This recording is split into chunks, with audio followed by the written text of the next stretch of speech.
কারণ আমরা উপস্থিত হয়েছি এখানেই প্রধানমন্ত্রী মোদির সভা। আমরা সেই সভায় দেখব কি অবস্থা হয়েছে, কি হচ্ছে না হচ্ছে।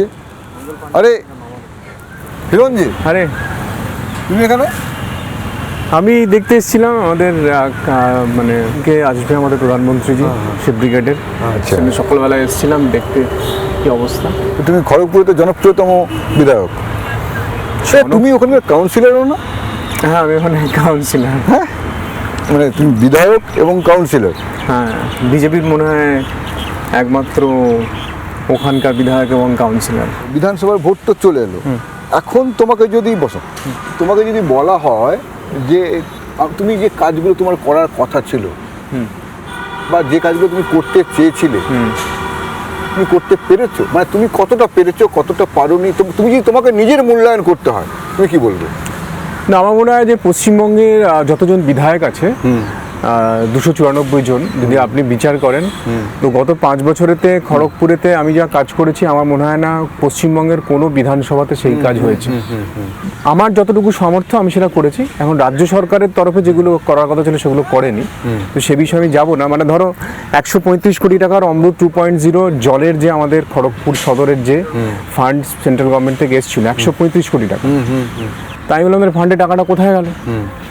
তো এই করতে করতে যখন আমি বিভিন্নভাবে আরটিআই করলাম যে এই সরকার 2011 থেকে বিভিন্ন ফান্ডের টাকা ডিস্ট্রিক্ট ম্যাজিস্ট্রেটরা ট্রেজারি থেকে সাইফন করে অন্যান্য খাতেতে সেগুলো ব্যবহার করে দেয়।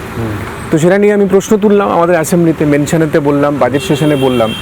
এবং আমাদের ভয়ঙ্কর ব্যাপার তো এটা। ভয়ঙ্কর ব্যাপার, সব কেন্দ্রের টাকা আসছে, সেই তুমি টাকা ব্যবস্থা করছো, সেই টাকা এক ফান্ড থেকে এক ফান্ডে চলে যাচ্ছে, উন্নয়ন হচ্ছে না। না, এবং যেটা সবচেয়ে ইন্টারেস্টিং ব্যাপার সেটা হলো সবচাইতে যে ক্রিটিক্যাল প্রশ্নগুলো, ক্রিটিক্যাল ইস্যুসগুলো সেগুলো কিন্তু আমি তুলেছি। 2011 থেকে 2026 আজ অবধি সিএজিকে অডিট করতে দিল না, এই প্রশ্ন আমি কিন্তু বিধানসভাতে তুলেছি। তার কিন্তু কোনো উত্তর না মুখ্যমন্ত্রী দিয়েছে না অর্থমন্ত্রী দিয়েছে, মানে কোনো হিসেব হবে না, আমরা যা ইচ্ছা করবো। এবং ধরো আমি তোমার একটা কথা বলি, ধরো সাইকেল দিচ্ছে, ধরো কন্যাশ্রী সাইকেল, লক্ষ্মীর ভান্ডার, ধরো কন্যাশ্রীর মতো এরা একটা বিরাট, যেটা ওরা বলছে যে আমরা ইউনিসেফ থেকে পুরস্কার পেয়েছি, অমুক পেয়েছি, কিন্তু সিএজি যখন সেটা নিয়ে অডিট করতে বললো কন্যাশ্রী ডিপার্টমেন্টের মন্ত্রীকে, মন্ত্রী লিখে দিচ্ছে জি the documents are very confidential, we are not going to give you any document for the audit. How could it be confidential?